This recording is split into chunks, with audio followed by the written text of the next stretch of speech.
Sampaikan atau sedikit mempresentasikan terkait apa sih aplikasi Tangkas, apa sih Agent Co itu. Next. Nah, sebelum itu kita harus tahu dulu ya, apa itu Agent Co. Agent Co atau PT Global Alidaya adalah perusahaan startup yang didirikan di tahun 2019. Kita punya goals, yang mana goalsnya adalah supaya menjadi aliansi terpercaya untuk membantu pengembangan bisnis dengan memberikan pengalaman pelanggan yang sangat luar biasa. Kita punya cabang di mana ada di Jogja dan ada di Jakarta. Ya, kita memang tujuan kami itu adalah untuk melayani ya di dua kota tersebut. Ya, visi kami yang pertama adalah menjadi perusahaan terkemuka dengan platform komunitas pencari kerja di contact center dan sekaligus juga untuk meningkatkan kemampuan para user-user dari Tangkas Agent Co, memberikan pendapatan dan berkontribusi untuk pembangunan negara. Kami juga punya misi untuk menerapkan praktik terbaik, kreatif, inovatif, serta memberikan pelayanan juga yang terbaik dengan nilai-nilai excellent, integrity, kindship, teamwork, dan good corporate governance. Next. Nah, kita di Indonesia ini mengalami banyak sekali permasalahan, problem-problem ketenaga kerjaan gitu. Yang pertama pasti kualitas ya, pekerja kualitasnya itu relatif rendah gitu. Ya, tidak diimbangi dengan adanya lapangan pekerjaan. Jadi pertumbuhan lapangan pekerjaan di Indonesia ini pasti sangat lambat, ya.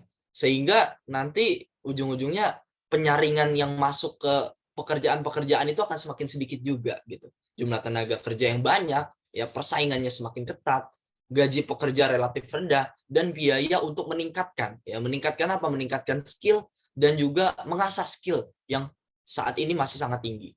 Next.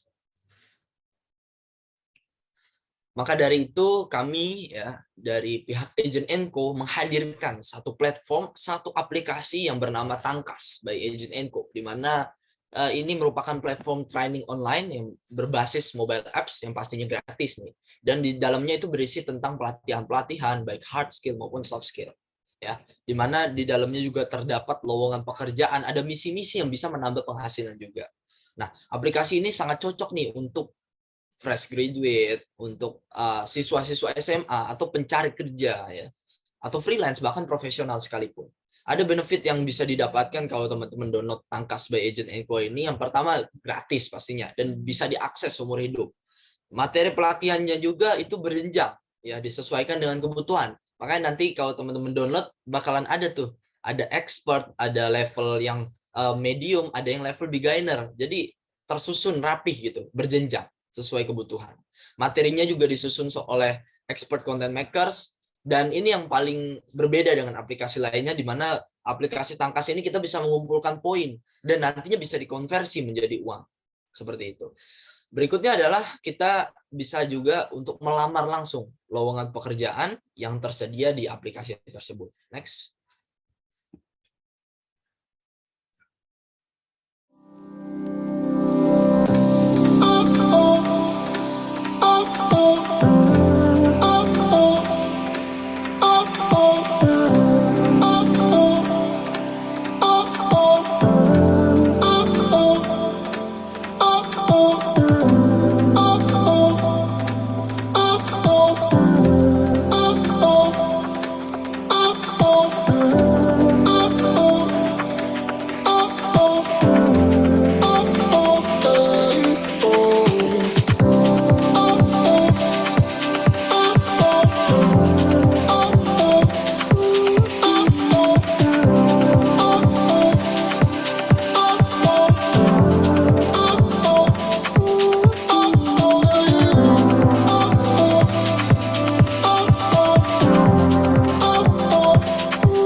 Ini bisa di-download ya, aplikasi Tangkas ini bisa di Play Store ataupun di App Store. Bisa di scan saja barcode-nya atau bisa diketikkan saja nanti di Play Store ketika Tangkas by Agent Co. Next. Oke, di sini teman-teman bisa langkah awal itu bisa melengkapi profil terlebih dahulu gitu. Bisa dipencet tombol pilihan menu, di situ nanti ada pilihan untuk profil ya, nanti bisa dilengkapi ya. Next. Nah, di sini yang aku bilang tadi bahwa aplikasi Tangkas ini punya keistimewaan dibanding aplikasi-aplikasi lain gitu. Ya, di mana ini bisa mengumpulkan poin untuk menambah penghasilan. Ya, bagaimana caranya untuk mengumpulkan koin-koin tersebut? Bisa mengikuti training atau pelatihan-pelatihan. Ya, nanti ada poinnya tersendiri tuh masing-masing pelatihan. Bisa juga menyelesaikan misi atau misi tersebut kita harus selesaikan gitu. Dan sekaligus ada lagi namanya memasukkan kode voucher. Nah, nanti bisa dikonversi tuh koin-koin itu menjadi sebuah uang gitu. Next. Dan di sini yang tadi sempat aku katakan bahwa ada training-training dalam aplikasi, bisa dipencet saja nanti ya. Ada di pilihan menu langsung klik pelatihan atau training. Next. Nah, di sini ada fitur misi juga gitu ya, di mana bisa di teman-teman nanti kalau sudah download klik pilihan menu, nanti ada misi yang tersedia itu banyak, ada beberapa misi yang ada yang gampang, ada yang middle gitu kan, di mana itu untuk mendapatkan poin tambahan yang bisa nantinya dikonversi menjadi uang. Next. Pengerjaan misi ini juga bisa melalui website dengan mengunjungi web misi agentandco.com. Pengerjaan misi bisa menggunakan data diri yang terdaftar pada aplikasi Tangkas. Next. Selain itu, kami juga punya fitur untuk melamar lowongan pekerjaan, di mana nanti akan ada banyak lowongan pekerjaan yang nanti bisa di-apply di fitur-fitur yang ada di aplikasi Tangkas. Next.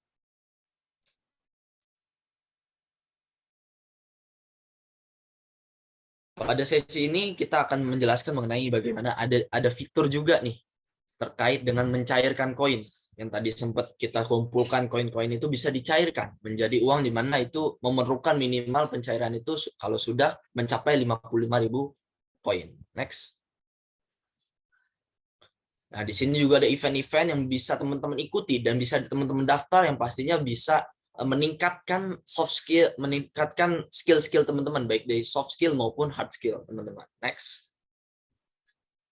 Nah, kami pada tanggal 1 Juli sampai 30 Juli 2023 kami memiliki satu buah kode voucher ya.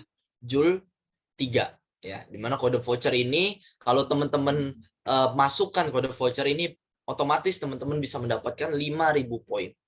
Seperti itu. 5.000 poin yang nantinya bisa dikonversi dan bisa dikumpulkan sampai 55.000 untuk menjadi uang. Seperti itu. Next.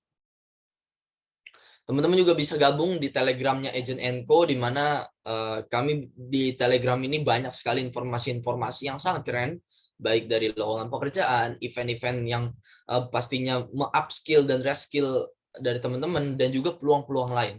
Next. Dan kami di sini ada upcoming event, yang mana sekarang kita event tanggal 10, next kita ada event lagi, Roadshow Tangkas Webinar Series di tanggal 12 Juli, hari Rabu, tentang perencanaan keuangan. Next. Oke, terima kasih atas perhatiannya teman-teman.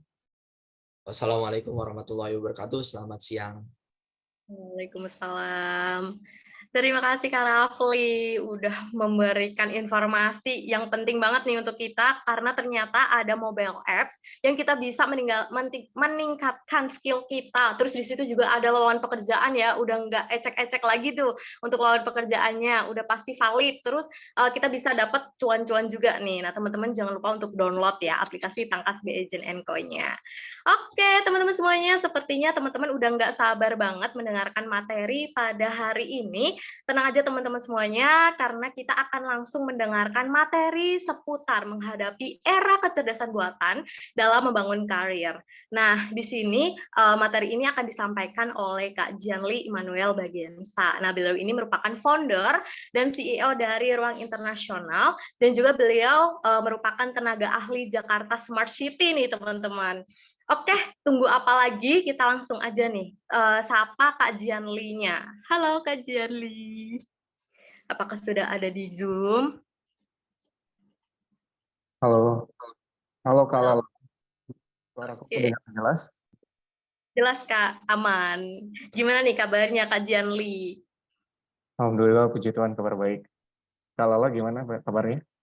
Nggak usah ditanya lagi nih Kak, udah semangat banget nih aku, nggak sabar pengen dengerin materi dari Kak Jianli. Nah, teman-teman semuanya, Kak Jianli ini udah semangat, teman-teman juga jangan patah, jangan kalah nih semangatnya dari Kak Jianli ya hari ini.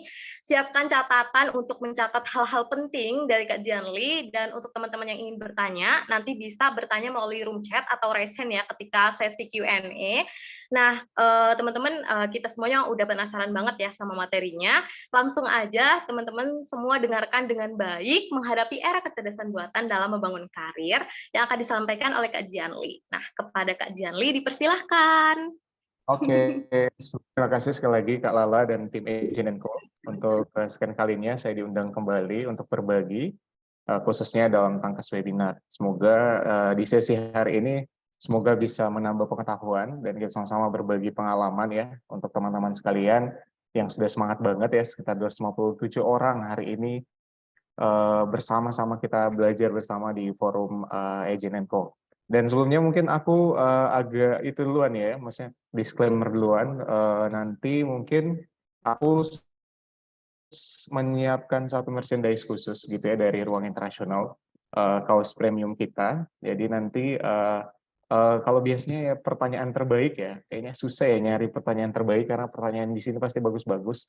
Jadi kemungkinan nanti siapa aku lihat mungkin ulasan gitu ya lewat story di Instagram yang menurut aku menarik, nanti aku pilih satu orang.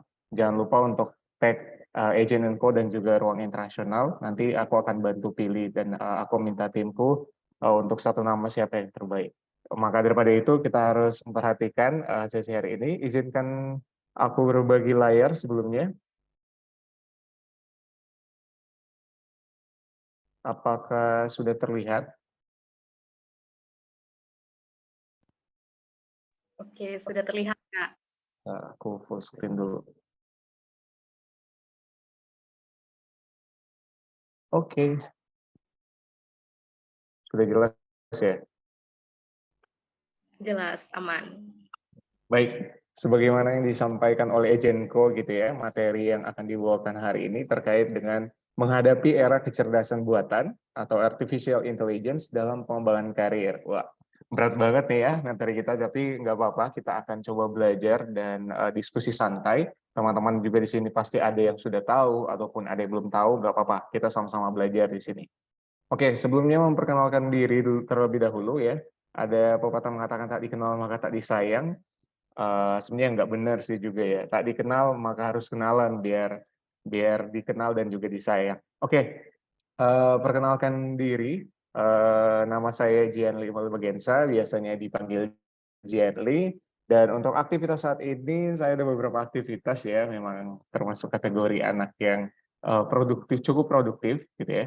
Saat ini saya sebagai founder dan CEO dari Ruang Internasional yang berdiri sudah dari sejak akhir 2019 gitu ya, di mana sebelum pandemi dan masuk pandemi, ini sebuah organisasi pemberdayaan pemuda di Indonesia dan di Kamboja.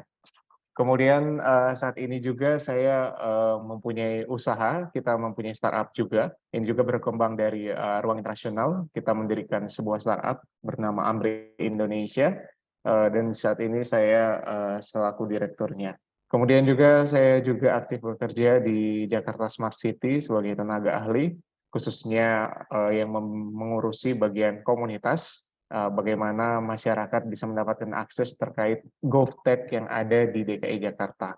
Kemudian juga saya aktif sebagai mahasiswa magister tingkat akhir, saat ini saya sedang tesis, khususnya di dalam isu-isu diplomasi dan kebijakan internasional. Dan terakhir juga saya sebagai part-time researcher atau peneliti tidak tetap, peneliti paruh waktu di bidang HI. Semoga menjawab ya teman-teman perkenalan saya. Kita akan pada sore hari ini akan sedikit banyak membahas beberapa hal terkait dengan judul tadi ya, atau tema yang sudah diberikan oleh tim dari Agent Co. Yang pertama kita akan coba mendalami apa sih sebenarnya artificial intelligence atau kecerdasan buatan. Kemudian juga kita akan mengenal profesi pekerjaan apa sih yang yang akan tergantikan, dan juga profesi pekerjaan baru yang lahir. Kemudian kita juga akan melihat 10 keterampilan teratas berdasarkan 4 kategori pekerjaan, biar kita lebih memahami apa saja sih yang kira-kira keterampilan apa saja yang masih akan tetap bertahan ketika kita masuki era AI atau era kecerdasan buatan. Kemudian kita bagaimana peran kecerdasan buatan ini dalam perubahan karir ke depannya. Kemudian ada gambaran terkait transisi perubahan karir itu seperti apa lama. Hingga yang terakhir aku akan tutup dengan tips membangun karir yang relevan di era AI dan juga tips cara beradaptasi bertahan dalam menghadapi persaingan yang semakin ketat. Ya, sampai sini masih cukup lengkap teman-teman? Masih semangat? Oke, Masih. ini aktif banget di chat box nih. Oke, ya luar biasa. Masih. Oke. Sebelum aku lanjut nih ke slide berikutnya. Mungkin boleh dituliskan di kolom obrolan siapa yang tahu tentang AI, siapa yang belum tahu tentang AI. Coba, aku pengen lihat nih dari peserta nih sebagian besar udah tahu atau belum sih? Oke, ada yang belum tahu. Oke, tahu. Oke, tahu dikit-dikit. Berarti baru setengah-setengah. Udah tahu belum? Oke, belum tahu banyak Kak. Oke, sudah tahu lumayan. Oke, terima kasih untuk respon yang luar biasa. Tepuk tangan dulu buat teman-teman yang sudah boleh merespon ya. Oke, sekarang kita mulai dari definisi terlebih dahulu. Nah, apa sih definisi menurut, kalau definisi ini kita ambil definisi dari mana nih? Oke, karena aku sebagai warga negara Indonesia gitu ya, dan juga aku juga sebagai mantan duta bahasa DKI Jakarta, jadi aku merujuk pada KBBI, yaitu KBBI daring gitu ya, dari Kemdikbud. Apa sih ternyata AI ini udah didefinisikan sama besar bahasa Indonesia kita. Yaitu di sini dikatakan adalah kecerdasan buatan dan karir kecerdasan buatan merupakan program komputer dalam meniru kecerdasan manusia, seperti mengambil keputusan, menyediakan dasar penalaran, dan karakteristik manusia lainnya. Wah, luar biasa ya, ternyata bagaimana kecerdasan buatan atau AI ini, dia itu merupakan program komputer yang dibuat gitu ya, untuk meniru kecerdasan manusia gitu ya. Kalau kita lihat beberapa AI gitu yang ada, itu sudah sama kayak kita bertanya kepada orang. Contohnya ada ChatGPT gitu ya. Kita tanya, umpama contohnya kita ada lagi bingung-bingung bagaimana cara meningkatkan kepercayaan diri dalam public speaking seperti itu. Bagaimana kiat-kiat wawancara di depan HRD. Nah, itu biasanya langsung muncul tuh. Yang tadi atau biasanya kalau di kampus sebagai mahasiswa atau ada pekerjaan disuruh bikin tor, buatkan saya tor terkait workshop menulis seperti itu. Jadi kita seperti sedang bertanya kepada seseorang, bukan cuma dia menjawab sekedar kayak kalau kita diskusi gitu ya, tapi dia langsung buatkan seperti itu. Jadi gitu ya. Jadi ini bagaimana program ini dia menciptakan menjadi seperti manusia juga. Tinggal bagaimana kita mengirimkan perintah gitu ya, kata-kata kalimat-kalimat perintah gitu ya. Kalau kita kenal juga dalam dunia komputer ada coding gitu ya, bagaimana kita masukkan rumus-rumus perintah yang biar dia melanjutkan apa yang pertama dan kedua dan seterusnya itu sesuai. Nah, seperti itu. Dan ini ada yang bocor nih. Oke. Oke, terima kasih. Nah, dan ternyata dia program komputer itu dia menyediakan dasar-dasar penalaran. Kenapa? Jadi dia buat sama seperti manusia. Dia bisa berpikir juga gitu ya. Dia bisa menjawab pertanyaan-pertanyaan yang berkaitan dengan penalaran, perhitungan, itu dia bisa jawab gitu. Bayangkan teman-teman cari, contohnya kayak contoh tadi ChatGPT, nggak ada di Google gitu ya, tiba-tiba ada malah di ChatGPT. Kadang kita ini beneran atau dia ngarang ya gitu ya. Nah, hal seperti itu menggambarkan bahwa kecerdasan buatan itu hematnya hampir seperti manusia gitu dibuat. Tapi namanya juga sistem, program gitu ya, komputer itu pasti masih ada batasan Dan sampai saat ini masih dalam tahap pengembangan. Kalau kita lihat masih ada perbedaan-perbedaan yang kita bisa lihat. Oh, ini bahasa-bahasa ChatGPT ini gitu. Malah tiba-tiba timbul lagi AI yang lain gitu, yang ibaratnya memparafrasakan biar nanti nggak terlihat kaku gitu ya. Jadi saling mengisi satu sama lain. Nah, ini angka dari future jobs gitu ya by UN. Di sebelah kiri ini terlihat profesi-profesi yang apa ya, bertumbuh gitu. Ada sekitar 85, yang di bagian bawah 85 juta profesi itu decrease, ibaratnya terkikis, mulai terkikis. Nah, itu teman-teman bisa lihat ya. Ini gambaran tahun 2020. Tapi ada plus minusnya gitu ya. Kalau kita mengkhawatirkan gitu ya, ada sekitar 85 juta jenis pekerjaan yang orang yang ada di beberapa jenis pekerjaan tergantikan, 85 juta, ternyata ada 97 juta lapangan kerja baru gitu ya. Tapi dengan skills ataupun keterampilan yang berbeda. Nah, kenapa demikian?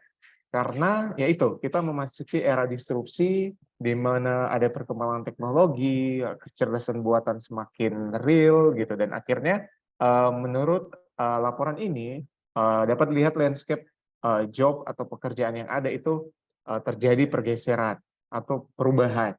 Nah, kalau teman-teman lihat di sini berdasarkan data pada tahun 2020, di kategori 85 juta itu ada pekerja dengan profesi sebagai data entry clerks, kemudian juga ada administrative and executive secretaries gitu ya, accounting, bookkeeping and payroll clerks, kemudian accountants atau auditors, kemudian assembly dan juga factory workers, kemudian business services and administration managers, client information and customer service workers, general and operations manager. Nah, ini adalah pekerjaan-pekerjaan yang mulai menurun gitu, mulai tergantikan dengan adanya kecerdasan buatan.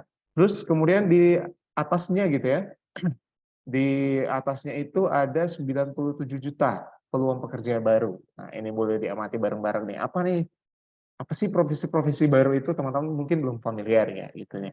Yang pertama ada data analis dan data scientist gitu ya. Jadi dia yang bagaimana menganalisa data-data yang ada, terus juga saintisnya itu lebih mengolah bagaimana ilmu data-data ini bisa menjadi satu ilmu yang mendukung pengambilan keputusan, pengambilan kebijakan gitu ya. Biasanya ini juga selain berguna bagi startup, tapi juga berguna bagi pengambilan kebijakan di level pemerintahan. Makanya kenapa di pemerintahan itu banyak yang namanya GovTech gitu ya, government technology gitu. Itu semacam ICT solution gitu untuk lembaga pemerintah, baik di tingkat daerah-daerah ataupun di lembaga kementerian. Dan selanjutnya ada apa lagi sih profesi-profesi lainnya? Ada AI and Machine Learning Specialist gitu ya. Malah sekarang nanti ada AI spesialis. Wah, harus makin banyak nih belajar tentang AI nih biar nanti jadi bisa masuk ke profesi pekerjaan AI spesialis gitu ya, atau machine learning. Machine learning ini banyak ya, banyak jenisnya. Teman-teman bisa menyesuaikan mau fokus ke machine learning yang apa. Kemudian juga ada big data specialist nih. Nah, ini nih yang belum pernah dengar big data nih. Ini biasanya di lembaga-lembaga riset, pusat-pusat riset nih sudah mulai nih menggunakan teknik olah data big data untuk bisa dirumuskan dalam pengambilan keputusan dan pengambilan kebijakan. Kemudian juga digital marketing and strategy specialist. Wah, ini yang sudah lebih dulu populer di kalangan teman-teman, dan ini juga yang paling gampang akses gitu ya untuk mudah untuk dipelajari gitu ya. Tapi pekerjaan ini tetap eksis ternyata teman-teman. Jadi bisa menjadi pertimbangan gitu. Biasanya kan ada anak yang kurang mau yang berbau-bau apa ya, hitung-hitungan dan lain sebagainya gitu ya. Tapi dia lebih suka ke pengolahan yang lebih praktis, nah lebih pas untuk di digital marketing dan strategi spesialis. Kemudian juga ada proses automation spesialis. Nah, ini biasanya nanti akan berguna dalam industri ya, misalnya di pabrik-pabrik bagaimana proses otomasi yang dilakukan oleh robot itu harus ada spesialisnya yang mengelola. Kemudian juga ada business development professionals. Kenapa ini business development juga tetap menjadi profesi yang tetap ada, karena untuk ngembangin bisnisnya nggak mungkin kan pakai robot gitu. Robot juga punya keterbatasan untuk bagaimana mengembangkan bisnis itu harus punya seni gitu, kreativitas gitu, harus punya inovasi. Dan kalau kita mengandalkan AI saja itu nggak cukup.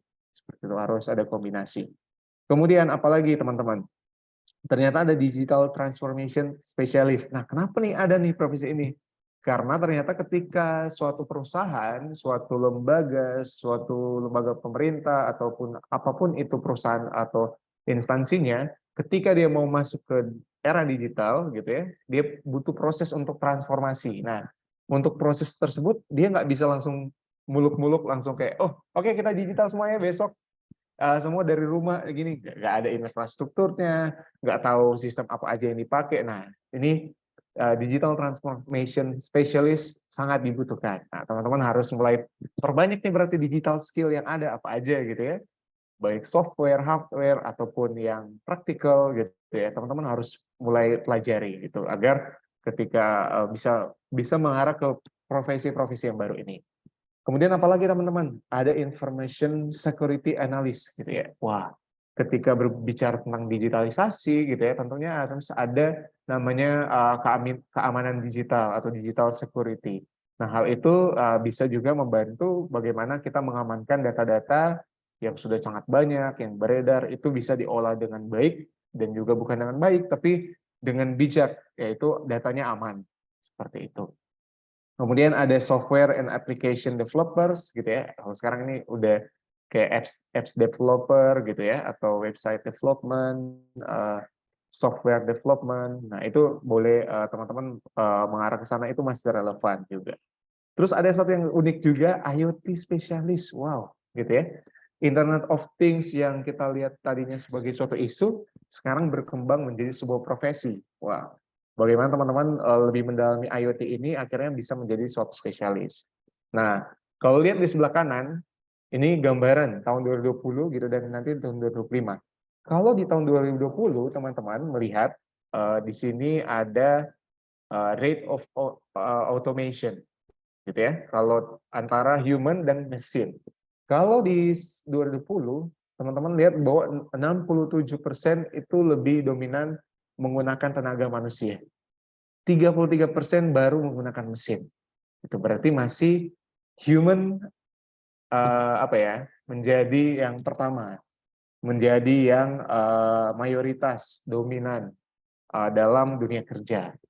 Tapi kita lihat nih proyeksi dari Future of Jobs Reports by World Economic Forum di tahun 2025 diprediksi gitu ya, human dan mesin hampir sama banyaknya gitu ya. Kebutuhan pasarnya sudah mulai hampir sama. Wow. Berarti ini semakin nyata ya, 2025 kan udah bentar lagi ya, ini 2023, 2 tahun lagi gitu. Bagaimana 53% kebutuhan akan humans, kemudian mesinnya udah 47%. Berarti tadi udah naik sekitar berapa persen itu? Sekitar 14% gitu ya. Naik untuk menggantikan manusia gitu ya. Bayangkan ada beberapa profesi pekerjaan yang sudah mulai tergantikan dengan mesin. Nah, bagaimana kita coba menyikapi hal tersebut? Ini dia teman-teman.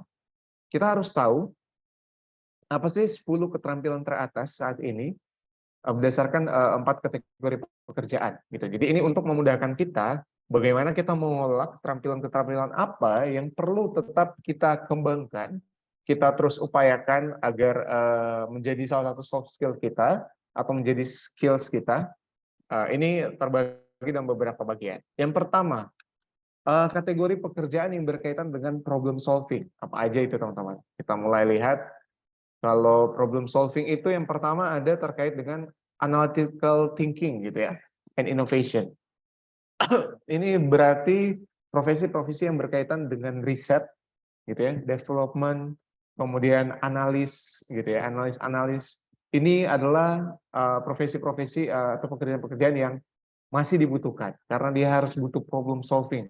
Nggak bisa diminta dari robot atau kecerdasan buatan, itu nggak mampu atau nggak benar-benar relevan untuk menjawab apa yang harus bagaimana cara menghadapi masalah tersebut. Kemudian complex problem solving, critical thinking dan analisis gitu ya. Ini critical thinking ini ternyata masih relevan loh gitu ya. Ternyata maksudnya robot ataupun kecerdasan buatan belum sampai ke level itu untuk saat ini.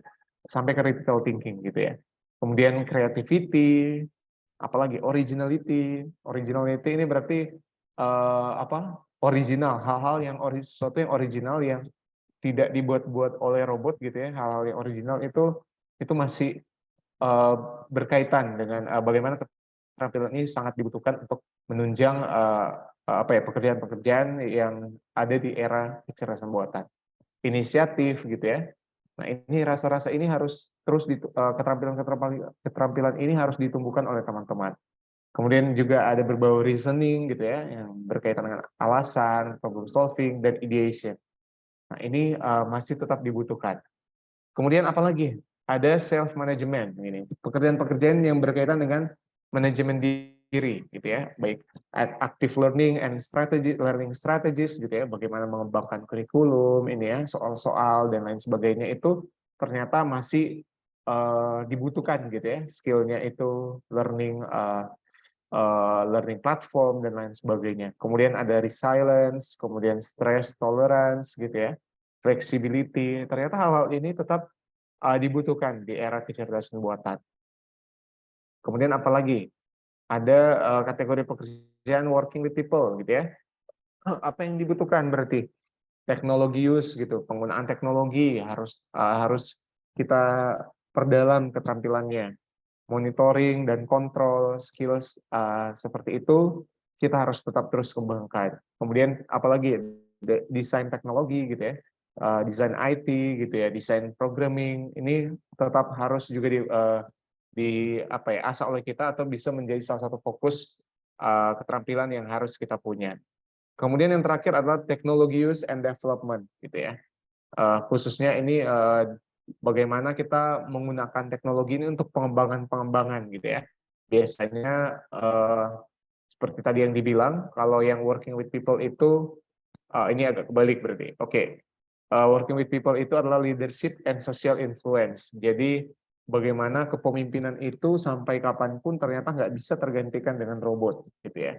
Karena kepemimpinan itu seni untuk bagaimana kita mengatur, seni untuk kita mendistribusikan, seni untuk mengkomunikasikan, dan juga social influence yang kita berikan, kita hasilkan itu harus berdasarkan orang gitu ya. Karena targetnya kita social influencer itu kan orang ya, masyarakat gitu.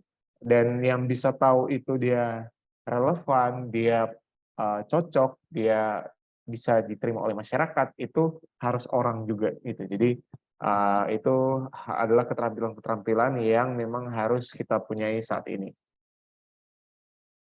Kemudian lantas bagaimana sih sebenarnya peran kecerdasan buatan dalam perubahan karir? Ada yang mau coba jawab?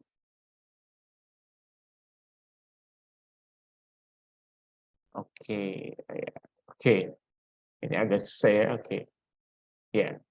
Ini jadi sebenarnya teman-teman disrupsi teknologi adalah awal disrupsi pekerjaan. Jadi semakin IT itu semakin berkembang, semakin maju gitu ya. Pekerjaan juga ini terdisrupt gitu ya. Nggak yang tadinya dulu kita hanya mengenal program komputer awal-awal gitu ya di akhir 90-an ataupun awal 2000-an gitu ya. Bagaimana teknologi itu masih belum masif gitu ya, baik dari revolusi industri 3.0 kita masuk ke 4.0, kemudian sekarang masuk ke era society 5.0.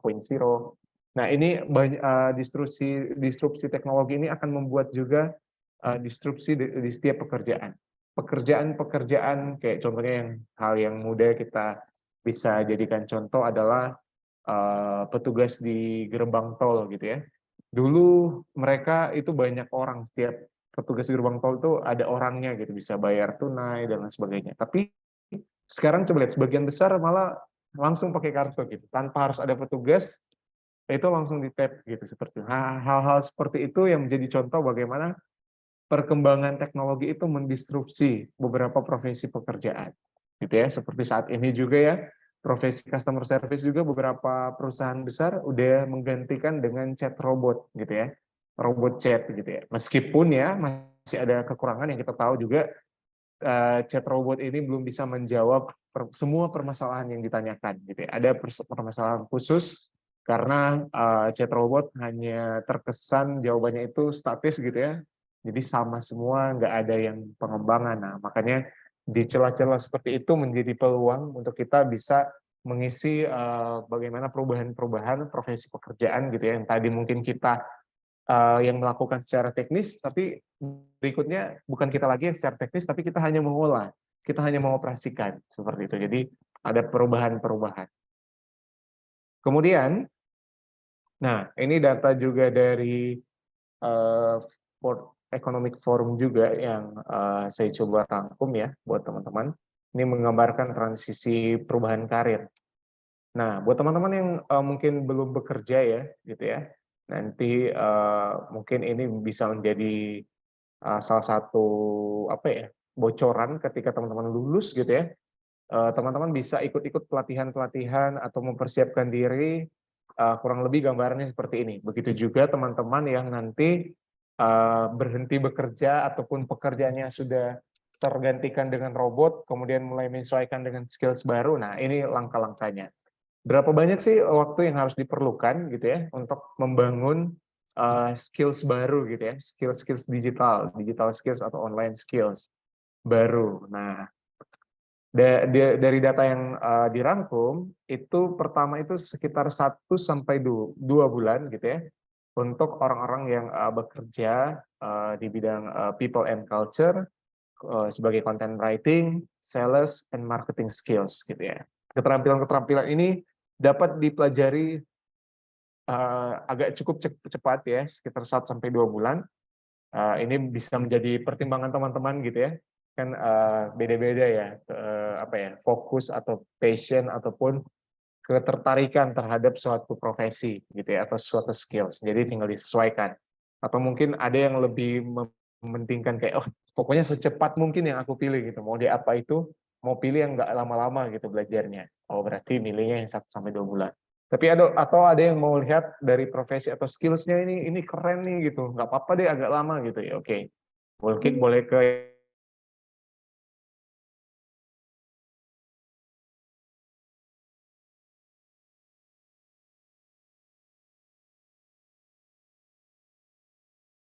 scientist atau AI skills, AI yang dari AI specialist.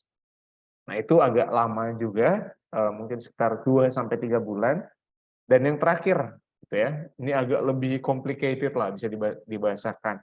Karena ini mungkin khusus untuk anak-anak IT yang mungkin sudah dari SMK gitu ya, atau mungkin dia sudah melanjutkan kuliah di bidang IT dan mau melanjutkan karirnya di bidang IT juga. Nah, ini dia mungkin tidak perlu mengikuti 4 sampai 5 bulan ya, karena ini khusus untuk yang baru, tapi untuk yang baru itu memakan waktu kurang lebih 4 sampai 5 bulan gitu ya, di bidang cloud computing and engineering skills. Jadi ini berkaitan dengan teknik jaringan gitu ya, cloud juga, komputerisasi, dan lain-lain. Nah ini boleh disesuaikan sama passion-nya teman-teman nih, mau ke arah mana. Selanjutnya, ya. Nah ini aku ingin berbagi tips kali ya. Ini tips untuk bagaimana sih kita membangun karir yang relevan di era AI atau era kecerdasan buatan. Nah, ini ada beberapa poin ya. Aku sudah coba rangkum dan siapkan buat teman-teman. Yang pertama adalah pendidikan dan pelatihan. Kenapa pendidikan dan pelatihan penting? Kalau kita nggak mengikuti diklat gitu ya, pendidikan dan pelatihan di bidang-bidang AI, bagaimana kita bisa membangun karir kita gitu. Ibaratnya kita mau berenang di selat, taruhlah Selat Sunda gitu ya.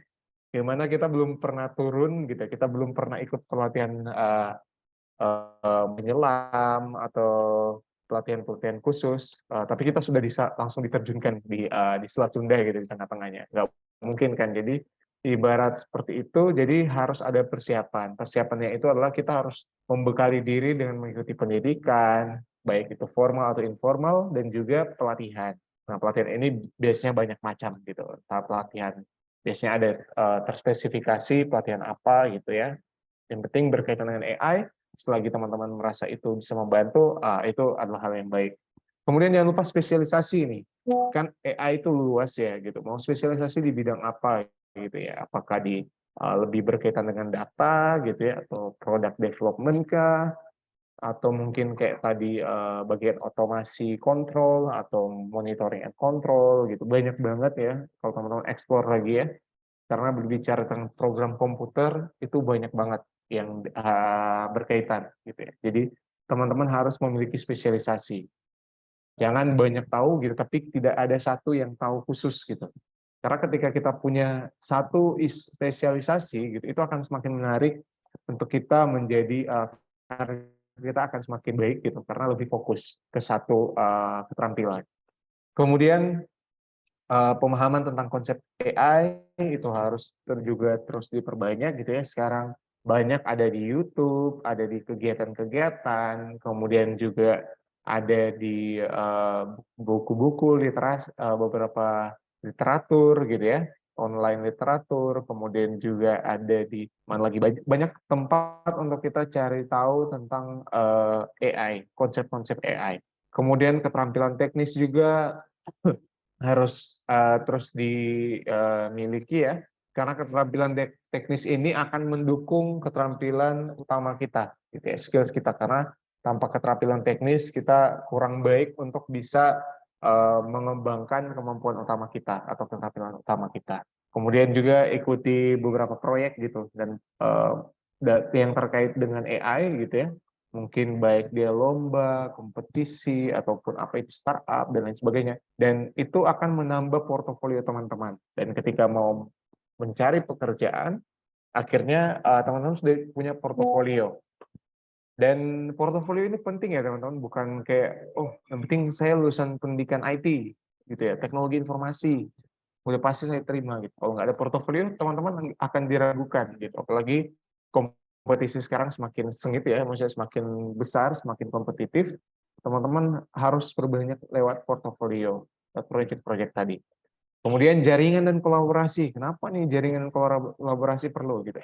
Dari jaringan-jaringan ini, teman-teman bisa dapat kesempatan-kesempatan khusus nih untuk ikut-ikut kegiatan yang berkaitan dengan dunia AI gitu ya, data development dan lain-lain gitu ya. Dan kolaborasi ini bisa memungkinkan teman-teman membuat kegiatan-kegiatan ataupun menjadi fasilitator kegiatan-kegiatan yang berkaitan dengan AI. Kemudian juga teman-teman harus menyukai tantangan gitu ya. Karena kalau teman-teman mau yang enak-enak aja atau mungkin yang ada di comfort zone gitu ya, yang di zona nyaman maunya, itu agak susah. Bagaimana teman-teman harus mengikuti gitu ya, kayak melatih kemampuan, keterampilan ini kan harus diuji dengan kompetisi gitu. Teman-teman ikut challenge apa gitu, ikut project apa, itu juga akan membangun keterampilan teman-teman agar bisa relevan untuk masuk ke berkarir di dunia AI. Kemudian mengikuti perkembangan gitu ya, update berita atau tech news. Ada beberapa tech news seperti ada tech news yang ada di Indonesia gitu ataupun di luar negeri itu sangat membantu ya, teman-teman bisa mengikuti aja teknis-teknis yang ada di sana. Mereka sering berbagi bagaimana perkembangan AI terbaru ataupun teknologi informasi terbaru. Kemudian keahlian lainnya, jadi ternyata nggak hanya yang berbau IT aja yang kita pelajari dalam seperti keahlian lainnya itu seperti mungkin kepemimpinan, public speaking gitu, interpersonal skills gitu. Itu tetap terus kita pupuk juga gitu teman-teman. Jangan sampai kita cuma sampai tahu secara khusus untuk AI atau dunia IT, tapi kita tidak mempunyai kemampuan untuk berkomunikasi gitu. Bagaimana kita mengajarkan orang-orang di sekitar kita, lingkungan kita, atau mungkin disuruh presentasi, terus tiba-tiba kita nggak punya skills presentasi, itu akan sangat mengganggu gitu. Akhirnya kesempatan-kesempatan lain yang bisa kita terima gitu ya di perusahaan ataupun di tempat kerja kita akhirnya bisa hilang gitu. Tidak memiliki keahlian lain yang kayak dalam memimpin ataupun dalam berkomunikasi. Dan yang terakhir adalah kemampuan belajar mandiri. Jadi kalau semua ini kembali ke diri kita masing-masing, kalau kita tidak mampu untuk belajar mandiri, ya siapa lagi yang akan mengarahkan kita atau yang akan ibaratnya memantau kita gitu secara langsung, karena ini butuh komitmen gitu ya untuk belajar tentang ilmu AI ini harus komit dulu gitu. Kalau kita nggak komit, gimana coba kita bisa tahu gitu. Apalagi ini suatu hal yang baru, bukan yang kayak sudah ada dari lahir, bukan kita udah dapat dari sekolah gitu ya, tapi hal yang baru. Jadi harus butuh ekstra komitmen, kemudian juga butuh ekstra time gitu untuk kita benar-benar mendalami dunia AI ini. Dan kemampuan belajar mandiri ini adalah hal yang paling penting, karena kalau kita nggak bisa belajar mandiri, pasti kita hanya cuma sekedar formalitas gitu, dan nggak maksimal. Nah, kemudian yang terakhir adalah tips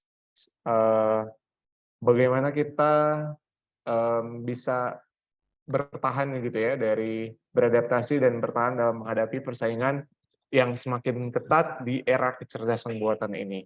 Yang pertama adalah kita harus meningkatkan keterampilan, ya sama seperti yang tadi sudah dibilang ya. Keterampilan di sini penting. Kalau kita tidak mempunyai keterampilan di bidang-bidang, nggak harus AI sepenuhnya gitu ya. Teman-teman kan tadi udah melihat ya peluang-peluang keterampilan apa aja yang masih dibutuhkan. Itu tingkatkan keterampilan agar daya saing kita tetap bisa terjaga gitu. Maksudnya kebutuhan di dunia kerja align dengan skills kita, align dengan keterampilan kita. Kemudian yang kedua adalah selalu belajar dan tetap terbuka. Kenapa ada kata selalu belajar? Karena perkembangan ilmu teknologi gitu ya, pengetahuan teknologi itu terus nggak stuck gitu ya, terus maju terus dari hari ke waktu berubah.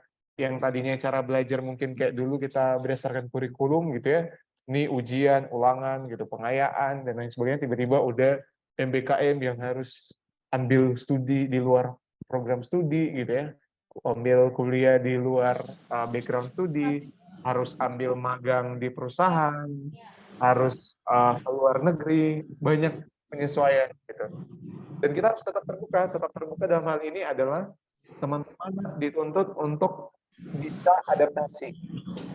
Boleh ada perubahan, terus dibilang, oh enggak, pokoknya itu enggak sesuai dengan zaman dulu di era bapak saya, era ibu saya gitu ya. Itu udah nggak sesuai dengan zaman bapak saya dan ibu saya. Dulu bapak saya, ibu saya jabatannya sekian, mereka seperti ini melakukannya, bukan seperti ini. Nggak boleh seperti itu. Jadi bagaimana setiap perubahan-perubahan yang ada, kita harus mengamati gitu ya. Kita terbuka, kita amati, lihat apa plusnya, apa minusnya, apa yang bisa diadaptasi, apa yang bisa ditiru gitu ya, yang bagus. Tentunya itu untuk pengembangan ke depannya.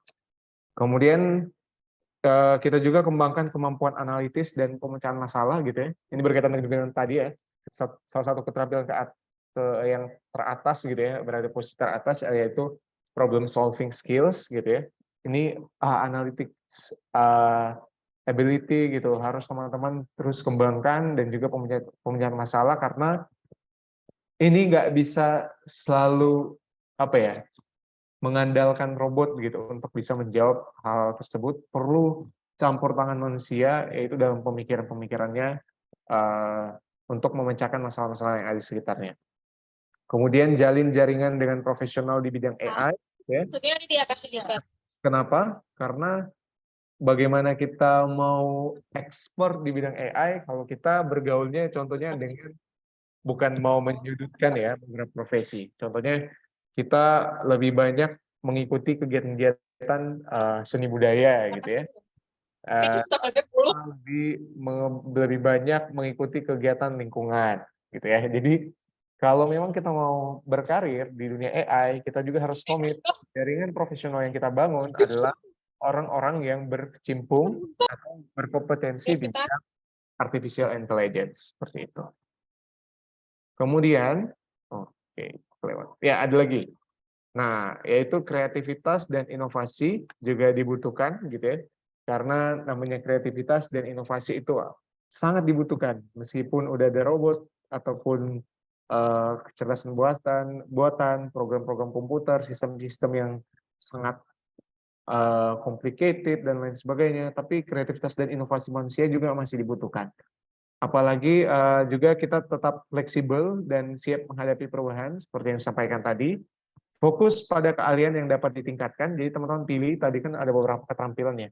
Kira-kira apa ya yang saya suka, apa yang kira-kira bisa possible untuk dikembangkan ya, untuk saya bisa pelajari. Itu fokus agar keahlian kita itu dapat ditingkatkan, bukan cuma fokus. Jangan sampai fokus ke semua gitu. Nanti tiba-tiba nggak expert di satu keterampilan keahlian khusus. Kemudian perhatikan aspek etika dan privasi gitu ya, karena semakin majunya AI gitu ya, dalam dunia AI itu etika dan privasi itu kadang kurang terjaga gitu. Jadi bagaimana aspek etika dan privasi ini terus juga secara berbarengan ditingkatkan. Dan yang terakhir adalah jaga keseimbangan antara kecerdasan buatan dan keahlian manusia. Jadi ini bagaimana jangan sampai gitu ya, kecerdasan buatan ini malah mengekang kita gitu sebagai manusia, tapi bagaimana peran kita juga keahlian manusia ini bisa optimal karena ada bantuan kecerdasan buatan. Bisa seperti itu agar keseimbangan bisa terjadi gitu di antara kedua indikator yang kita gunakan tadi gitu ya, baik dari kecerdasan buatan dan juga keahlian manusia. Mungkin itu saja presentasi ataupun materi yang bisa dibagikan. Kurang lebihnya mohon maaf dan saya kembalikan ke pembawa acara. Oke, terima kasih Kak Janli. Oke, menarik banget ya teman-teman semuanya untuk pembahasannya kali ini. Selanjutnya kita akan masuk ke sesi Q&A nih teman-teman. Nah, untuk teman-teman semuanya yang mau bertanya, silakan menggunakan fitur raise hand atau menuliskan pertanyaannya pada kolom chat Zoom ya. Bagi teman-teman nih nanti yang pakai fitur raise hand, pas ditunjuk, teman-teman silakan menyalakan kamera sama mikrofonnya ya, untuk menyampaikan pertanyaannya. Nah, nanti juga ada merchandise nih ya dari Kak Jianli untuk pertanyaan terbaik. Oke, ada yang raise hand nih dari Kak Denny Muharam. Halo Kak Denny. Halo Mbak, saya nggak bisa nyalain kamera soalnya kayaknya internetnya agak lemot nih sore ini. Tapi suara oke. Oke Saya banget, bicara Kak. sama Mas Janli, makasih ya Mbak. Ya, enggak. Ya. Mas Janli, saya mau nanya ya. Kaitannya tadi dengan pertama, kita itu harus mengikuti pelatihan. Kalau yang saya tangkap, kalau Agent & Co ini kan dia talent supply ya.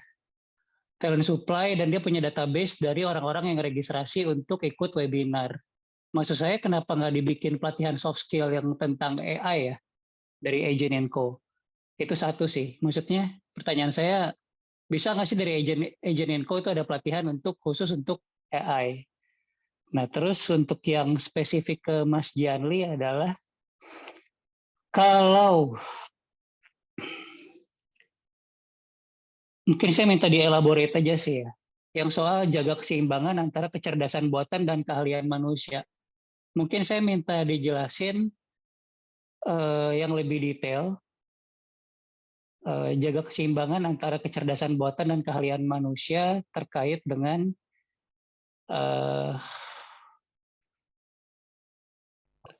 terkait dengan apa yang kita perlukan dalam sesi ini. Itu aja sih. Saya itu aja dulu yang nanyanya. Makasih ya Mbak, Mas Janli. Oke, silakan. Oke, untuk pertanyaannya, ini kayaknya yang pertama lebih ke Agent & Co nggak sih? Ya, betul.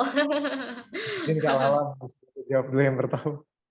Aku izin menjawab ya, itu bisa aja tuh kita dari Agent & Co untuk melaksanakan kegiatan pelatihan nih, karena pelatihan soft skill ini juga ada di aplikasi Takas by Agent & Co-nya kayak gitu. Nah, Ini mungkin harus nanti masuk ke aplikasinya dulu ya Mbak. Yang spesifik tentang AI ada? Yang spesifik tentang AI-nya itu masih mungkin develop.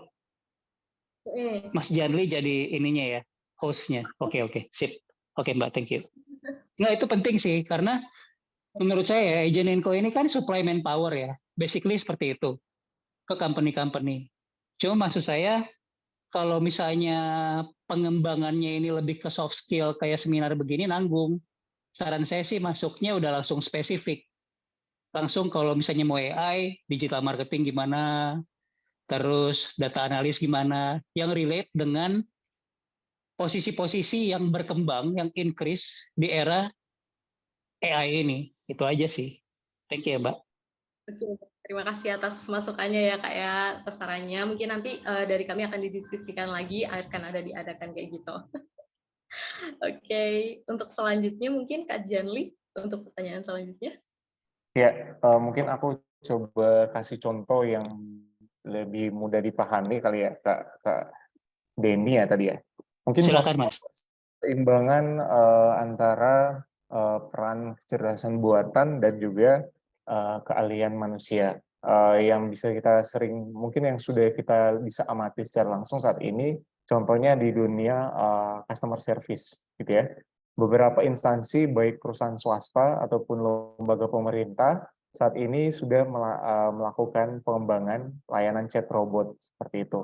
Nah, chat robot ini adalah salah satu program komputer kecerdasan buatan yang sudah dilakukan untuk bagaimana melayani masyarakat gitu ya terhadap beberapa keluhan ataupun aduan yang berkaitan dengan layanan dari perusahaan tersebut.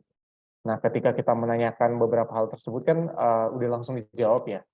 Nah, dan kenapa hal itu ada gitu ya untuk mempercepat layanan apa ya respon layanan, karena kadang kalau kita mengandalkan keahlian manusia kan terbatas ya, ada jam kerjanya gitu. Biasanya perusahaan swasta kan kalau dia berhitung juga gitu. Kalau dia ngasih shift juga untuk karyawan, beberapa karyawan sampai shift malam contohnya gitu. Tapi dia ketika menggunakan chat robot, dia bisa meminimalisir apa ya penggunaan atau alokasi anggaran untuk pengadaan staff di shift malam.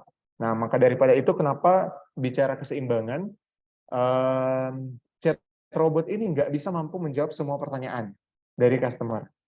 Dan untuk menyeimbangkannya harus ada keahlian manusia. Seperti kita punya pengalaman masing-masing sepertinya. Ketika kita mempunyai masalah terkait transaksi contohnya, di salah satu e-commerce contohnya kita memiliki masalah dan ketika kita mengeluhkannya di malam hari, itu biasanya cuma ada robot gitu ya. Tapi ketika ada di jam kerja, biasanya itu ada sistem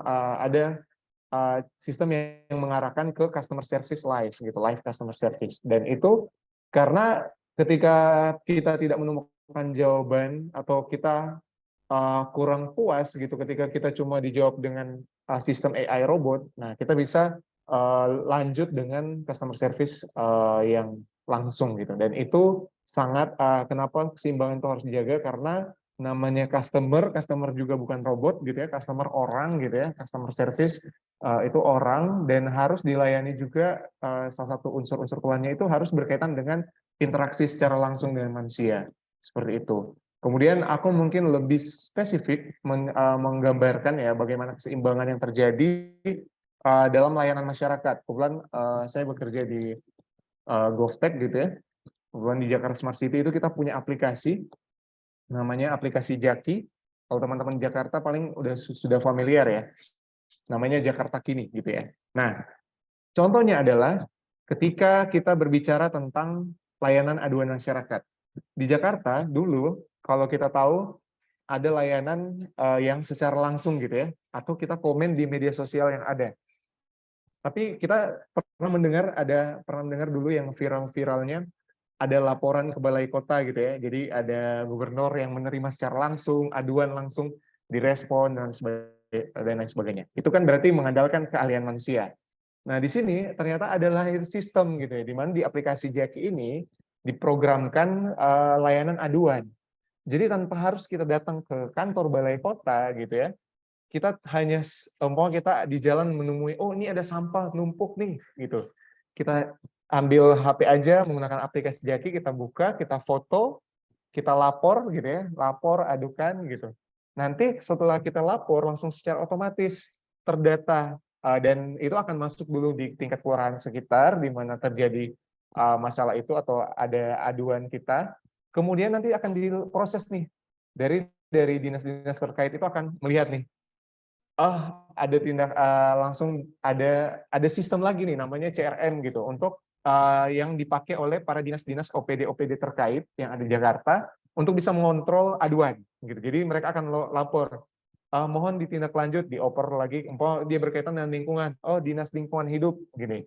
Nanti dinas lingkungan hidup, ini udah mengarah ke kebijakan, nanti ke kepala biro pemerintahan gitu. Nanti dan kita bisa melihat tuh tracking bagaimana laporan ini diproses sampai selesai, ada tindak lanjut. Begitu juga. Jadi itu perannya spesialis lah ya. Spesialis lebih ke supervise lah ya.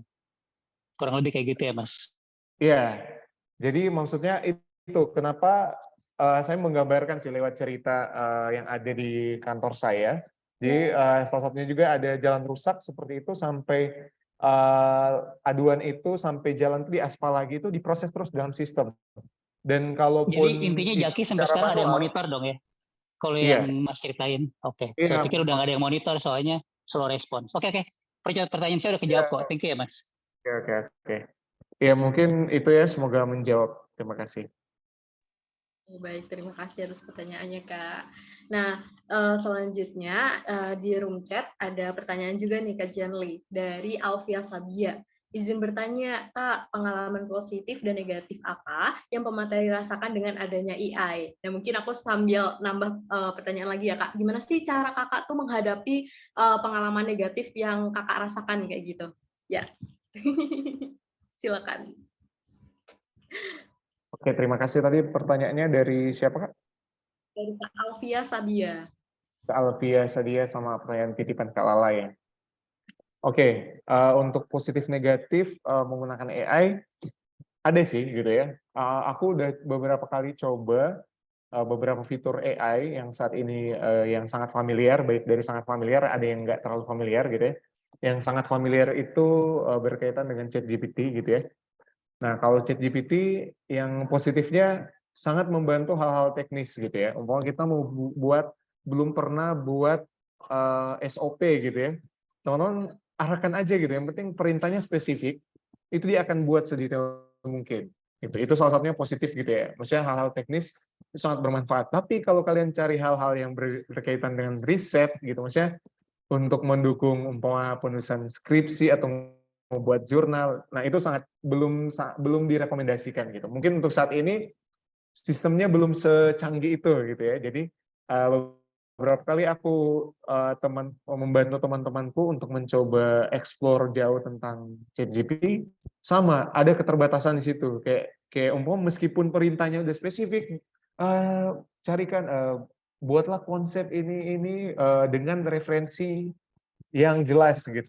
Dia muncul referensinya jelas gitu, tapi pas klik nggak ada, sumbernya itu kayak hoax gitu, kayak abu-abu. Jadi kayak pas diklik malah page not available gitu. Terus itu sih teknisnya untuk di ChatGPT. Jadi nggak disarankan untuk saat ini untuk digunakan dalam keperluan-keperluan riset akademis gitu yang benar-benar membutuhkan olah data, olah referensi gitu yang harus baik gitu ya. Kemudian AI lain yang pernah aku gunakan juga ada AI pembuat PPT gitu ya. Teman-teman cuma searching aja gitu ya, tulis buatkan saya PPT tentang contohnya materi dasar AI untuk pemuda gitu contohnya. Itu langsung dibuat tuh. Materi langsung jadi cuma dalam waktu beberapa detik udah jadi dan kayak udah siap dipresentasikan. Cuma kelemahannya apa? Itu positifnya cepat dan langsung jadi gitu ya. Tapi yang setelah aku amati dan telusuri, ternyata informasinya itu terlalu general gitu, kurang spesifik dan penataan gambarnya kurang baik gitu ya. Kayak gambar-gambarnya yang di visualnya itu kurang mendukung, kurang hidup. Karena gambar-gambarnya kayak gambar-gambar yang ya gambar-gambar biasa gitu, bukan gambar-gambar yang humanis, yang lebih dekat dengan kita. Jadi kadang ada gambarnya, kok ini tiba-tiba ada gunung gitu ya, tiba-tiba ngomong ini nggak masuk gitu. Jadi perlu banyak penyesuaian dan template-nya itu sangat apa ya, sangat statis gitu. Cuma kayak yang tadinya masih fotonya latarnya bisa belakang gitu ya, besar secara utuh. terus nanti tiba-tiba udah kiri baru kanan, kiri kanan, cuma gitu-gitu doang gitu. Tulisan, judul. Jadi masih kurang menarik, masih lebih banyak template bagus di Canva malah gitu ya, yang sering kita temui. Kemudian aku juga pernah coba pakai AI yang apa? Ketika kita punya, biasa teman-teman kalau ada wawancara gitu ya untuk keperluan penelitian ataupun apa gitu ya, kita kan kadang panjang ya skripnya ya.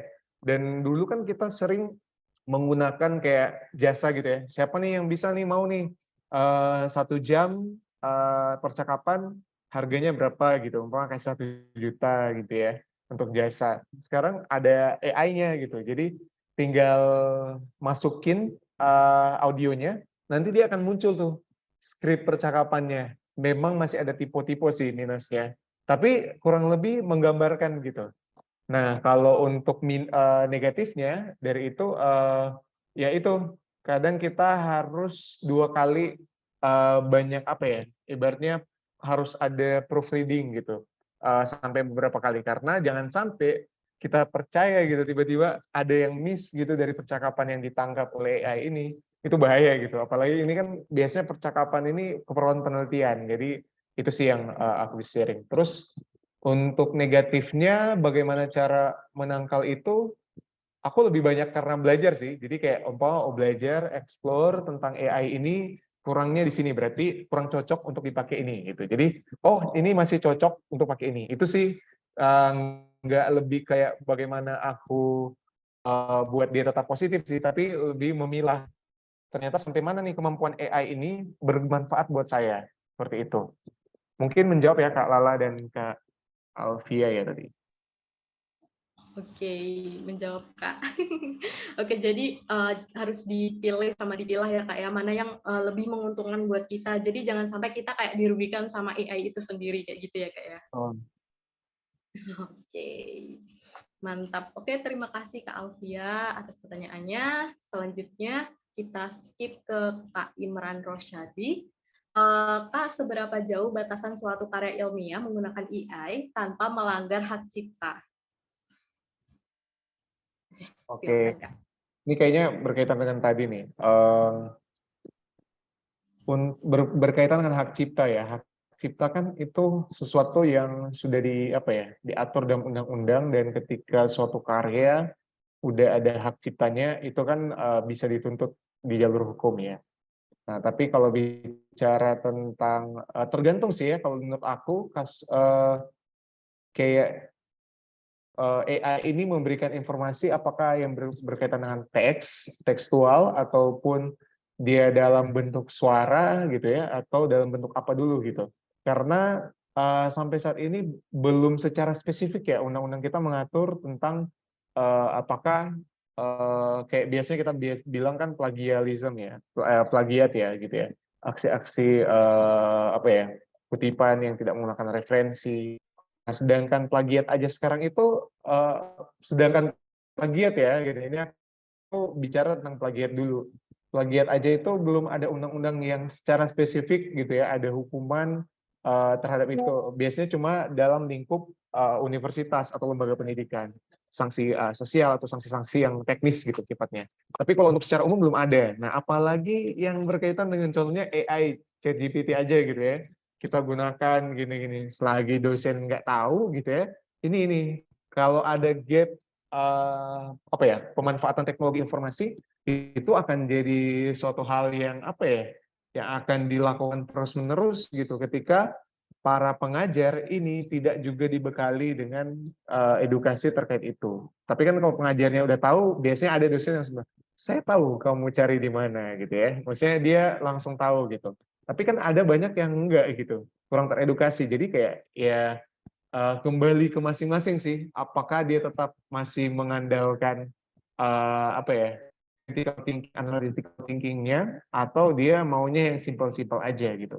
Nah, minusnya critical thinking sama analytical thinking-nya nggak terasa gitu dari bangku kuliah seperti itu, karena dia lebih banyak menggunakan bantuan AI untuk mengerjakan mungkin bagian dari tugas. Karena kalau langsung spesifik ke penelitian, kayaknya agak susah dan wasting time menurutku. Karena aku udah pernah coba gitu ya untuk support penelitian, menurutku jadi kayak 2 kali cek gitu, karena ragu gitu, kayak, "Ini bener nggak ya?" Gitu, salah gitu. Jadi kayak, aduh, mendingan untuk keperluan penelitian, ya udah langsung, dari riset masing-masing gitu. Ataupun bantuan hanya sekedar dalam memparafrasakan, mungkin ada, teks bahasa asing gitu yang diterjemahkan ke bahasa Indonesia, terus perlu parafrasa. Nah, mungkin AI seperti itu yang lebih cocok untuk membantu. Tapi kalau untuk secara keseluruhan gitu, kontennya itu dari AI, itu agak kurang direkomendasikan. Mungkin kalau sambil berjalannya waktu ke depan ya gitu ya, mungkin AI banyak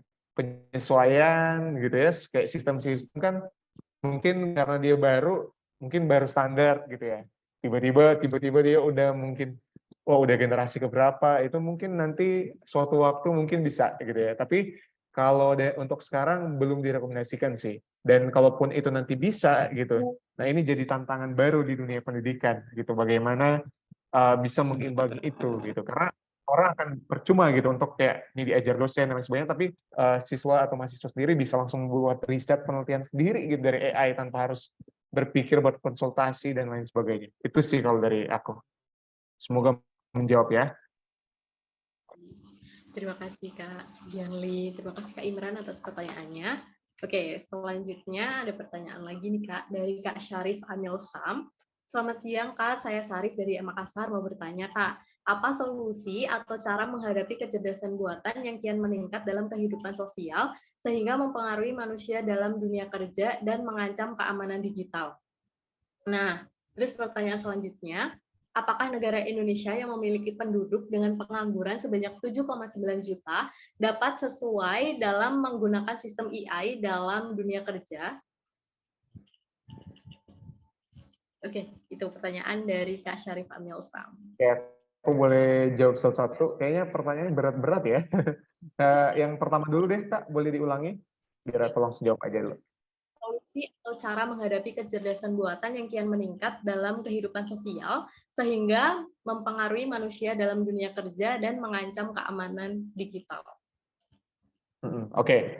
Nah, kalau untuk bagaimana caranya menyikapi AI ini ya gitu ya. Menurutku untuk mempengaruhi dunia kerja enggak sepenuhnya gitu ya mempengaruhi. Malah kalau yang aku lihat ada suatu ruang yang di mana AI ini ternyata membantu gitu pekerjaan gitu kalau aku lihat ya. Karena hal-hal teknis seperti yang aku jelasin tadi, contohnya ChatGPT atau mungkin sekarang ada AI yang kalau dia anaknya introvert gitu, malu tampil depan kamera, dia pakai AI video gitu. Tinggal masukin teksnya, nanti dia ngomong tuh. Meskipun suaranya flat, tapi dia intinya udah bisa jadi visual, suatu yang visual gitu. Nah, itu contoh-contoh bahwa dia tidak mempengaruhi seharusnya dalam pekerjaan, tapi dia mendukung secara teknis. Tapi mungkin yang dimaksudkan oleh Kak siapa tadi itu yang bertanya, mungkin lebih ke interaksi sosial sih. Tapi kalau AI ini berbeda dengan mungkin sosial media gitu ya, atau platform-platform yang ibaratnya kita menghabiskan waktu untuk bisa membranding diri, bisa berinteraksi dengan orang-orang dunia maya. Tapi kalau AI itu sesuatu yang spesifik yang bekerja untuk kepentingan khusus gitu. Contohnya untuk kayak menanyakan informasi gitu. Dan itu kita nggak intens gitu, sangat intens cuma ketika bekerja gitu ya. Kalau yang aku lihat saat ini, nggak tahu nanti ke depannya bakal seperti apa, karena AI ini sesuatu yang baru dan mudah ya banyak perubahan-perubahan, dinamikanya pasti ada. Jadi kalau sejauh ini belum melihat bahwa AI akan menarik orang untuk jadi fokus diri sendiri-sendiri. Enggak gitu. Tapi kalau pekerjaan, iya mungkin ketika bekerja dia akan fokus karena sangat membantu gitu.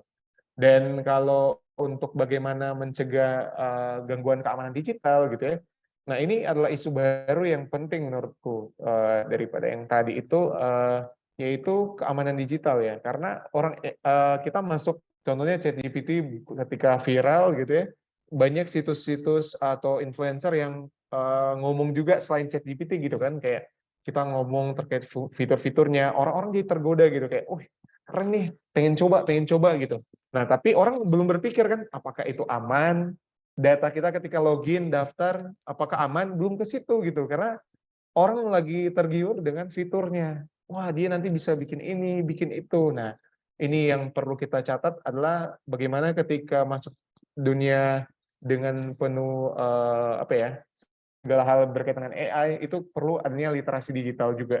Literasi digital ini khusus untuk bagaimana kita menangkal bagaimana gini, memang di suatu perusahaan gitu ketika bekerja atau di lingkungan pendidikan biasanya untuk sistem-sistem yang difasilitasi kepada mahasiswa ataupun para pekerjanya itu sudah ada orang-orang khusus yang mengerjakan untuk menjamin keamanan.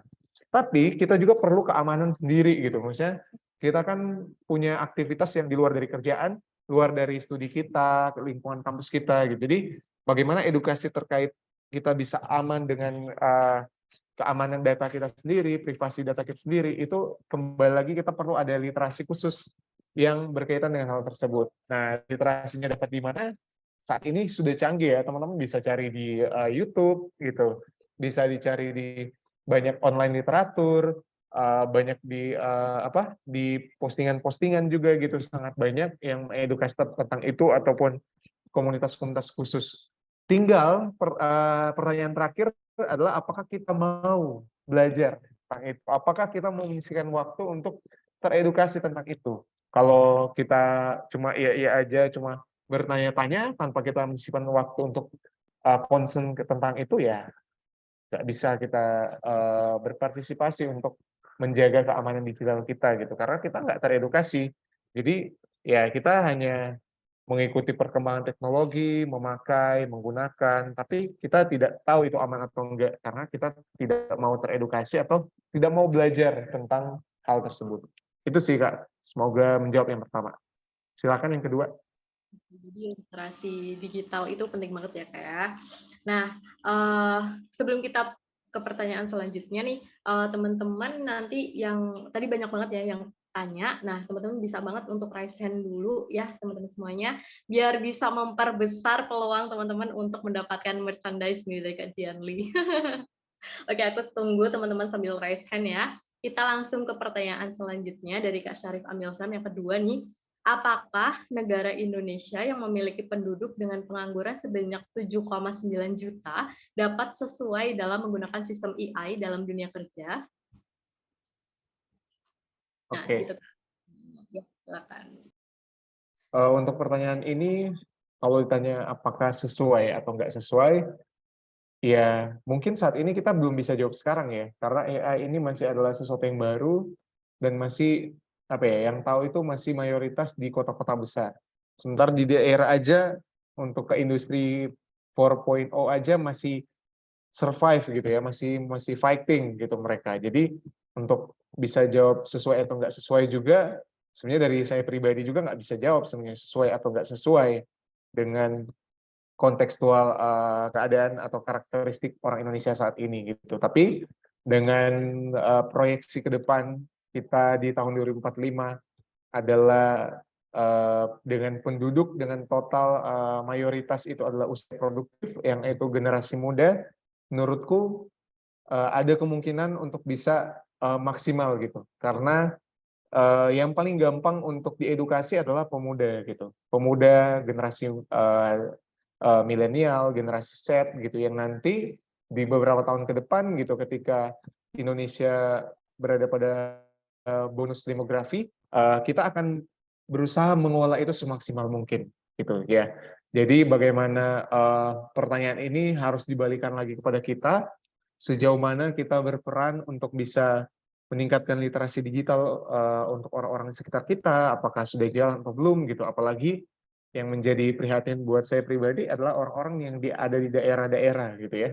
Ya memang mungkin secara internet juga mereka belum support gitu. Kita mungkin udah 5G, mereka 4G pun mungkin masih putus-putus gitu ya. Jadi ini masih ada ketimpangan infrastruktur yang perlu kita concern kembali gitu ya. Nggak bisa muluk-muluk kita bilang, oh pokoknya ini sesuai, ini secara ideal ini sesuai gitu. Atau mungkin oh secara infrastruktur ini nggak sesuai, pokoknya Indonesia nggak cocok gitu. Ya itu kan jawaban orang-orang yang apa ya, ibaratnya cuma sekedar ngomong gitu. Tapi yang harus kita lakukan adalah ketika kita mungkin lihat ini belum sesuai, nah apa yang harus kita lakukan? Berkontribusi mungkin lewat gerakan-gerakan, campaign-campaign dengan komunitas gitu, ataupun organisasi-organisasi terkait, atau mungkin kita terlibat dalam studi-studi tertentu gitu ya, mungkin yang bisa membantu secara real gitu, yang bukan cuma kita protes, kita cuma ini tanpa kita memberikan solusi berdasarkan peran kita. Mungkin itu sih kalau dari aku.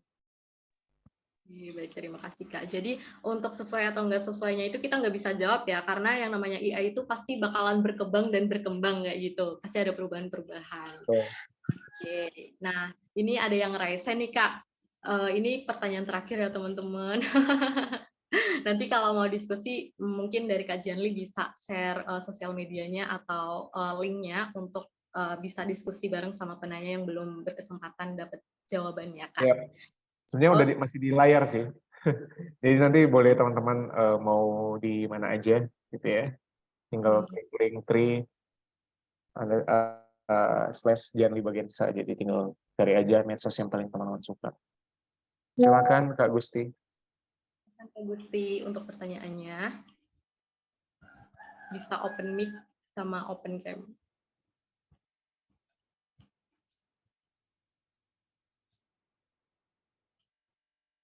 Halo, Kak Gusti.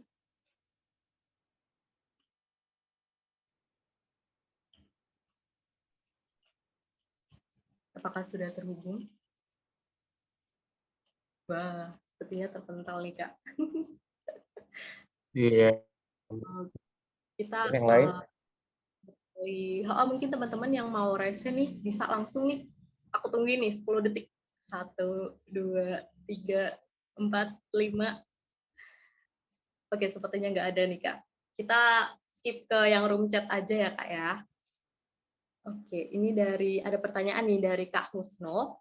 Gimana sih Kak cara bedain mana karya yang dibuat sama AI sama buatan manusia? Semisal nih artikel atau konten yang berbasis narasi. Nah, gimana nih Kak cara bedainnya? Oke. Pertama, keperluan kita untuk mencoba membeda ini untuk apa dulu gitu. Apakah kita sebagai dosen atau sebagai pengajar gitu ya, untuk memvalidasi karya tulis anak-anak didik kita gitu ya, baik siswa atau mahasiswa, atau mungkin kita cuma sekedar mau mengecek aja gitu ya. Karena usaha mengeceknya ini butuh effort juga ya gitu ya. Karena aku juga dulu pernah jadi asisten dosen gitu ya. Tapi mungkin belum ada fitur-fitur ChatGPT, dan aku lagi mencoba menilai gitu ya karya tulis dari anak-anak gitu ya. Tapi yang saya lakukan adalah saya memverifikasi tulisan mereka itu. Pertama, kalau yang paling umum itu kan kita ada apa ya, tes plagiarisme ya, Turnitin gitu. Nah itu kan salah satu contoh tuh. Tapi kan sekarang tuh banyak ya, canggih ya, maksudnya bisa mengelabui Turnitin itu udah banyak banget fitur di luar sana ya yang kita coba itu ya. Nah, yang mungkin bisa kita validasi bagaimana itu data itu valid atau enggak, kalau dari aku itu yang pertama aku akan coba copy sih, kayak tulisan ini gitu ya. Copy tulisan ini akan muncul di internet atau enggak gitu ya. Jadi mungkin kalau narasi-narasi pendek kayaknya agak lebih mudah ya. Umpama kalian copy satu paragraf gitu ya, terus klik kirim di internet, biasanya akan muncul kan. Klik kirimnya ini bukan cuma judulnya aja gitu, tapi keseluruhan teks paragraf gitu. Biasanya nanti ada di internet itu, di Google khususnya itu ya, nanti akan muncul tuh yang warna agak ungu gitu ya, atau biru. Berarti itu ada kesamaan gitu, biasanya akan ke bold gitu, akan muncul. Nah, biasanya kalau dia tiba-tiba bold semua, nah itu ketahuan, berarti itu dari situ sumbernya gitu. Cuma anak-anak sekarang kan pinter ya, jadi mereka pakai aplikasi lagi gitu, parafrasa ya. Jadi benar-benar nggak kelihatan gitu. Atau ada yang dari bahasa Inggris, dia cari website bahasa Inggris, terus nanti dia parafrasa bahasa Indonesia gitu, jadi nggak ketahuan. Nah, jadi yang paling akhir validasinya adalah ketika di tahap verbal gitu ya. Verbal ini ketika dia berbicara gitu. Apa yang dia sajikan sama apa yang dia mungkin sampaikan, sajikan itu dalam hal tertulis sama yang lisannya itu apakah match gitu. Terkadang kalau orang yang dia cuma dibantu untuk itu, kadang dia nggak ngerti konteksnya gitu. Ketika ditanya soal apa yang dia tulis, dia nggak bisa jawab gitu. Nah itu mungkin salah satu validasi gitu. Tapi kan narasi ya, menurutku kalau cuma narasi nggak perlu apa ya, narasi itu kan sesuatu hal yang nggak perlu dipertanyakan gitu ya, kecuali itu tugas. Ya, jadi kembali ke tujuan nanti mau menanyakan perbedaannya ini apa, itu tujuannya apa, disesuaikan kembali sih. Memang untuk saat ini di dunia pendidikan lagi terus coba apa ya, beradaptasi dengan segala bentuk-bentuk kecurangan seperti itu, atau plagiat-plagiat atau aksi-aksi yang nggak bagus dalam dunia pendidikan. Tapi di dalam teknologi juga berlomba-lomba juga biar sampai nggak ketahuan. Jadi ini memang benar ada gap gitu ya. Jadi kembali lagi ke human-nya gitu ya. Apakah dia tipe orang yang memang mau menghargai proses gitu ya, biar dapat benar-benar ilmunya, atau cuma kena kejar untuk sesuatu gitu, entah capaian apa gitu, atau apa yang mau dia dapat. Jadi yang penting dapat aja gitu, mau dia masuk atau enggaknya ya bodo amat gitu. Itu sih kalau aku. Terima kasih. Terima kasih Kak atas tanggapannya. Terima kasih juga Kak Husnul atas pertanyaannya. Saya dengan berat hati menyampaikan, sayang sekali tadi merupakan the last of question di sesi Q&A kali ini. Nah, masih banyak banget nih teman-teman semuanya yang belum terjawab ya. Nah, itu di layar udah ada link untuk bisa diskusi bareng sama Kak Jianli terkait dengan kecerdasan buatan dalam membangun karir ya teman-teman semuanya, atau yang lain-lain gitu, bisa diskusi bareng Kak Jianli. Oke, sebelum kita menutup sesi materi kali ini, aku mau minta closing statement-nya nih dari Kak Jianli, boleh ya Kak ya? Oke, mungkin closing statement aku adalah di tengah kemajuan ilmu pengetahuan dan teknologi, marilah kita sebagai generasi muda harus menjadi generasi yang bijak dalam mengelola kemajuan itu, khususnya kemajuan dalam bidang kecerdasan buatan gitu ya. Semoga kecerdasan buatan ini bukan melatih kita untuk jadi orang yang tidak jujur gitu ya, tapi melatih kita menjadi orang yang lebih baik lagi, dan menjadikan AI ini sebagai pendukung kita, bukan sebagai alat utama kita dalam berkreasi.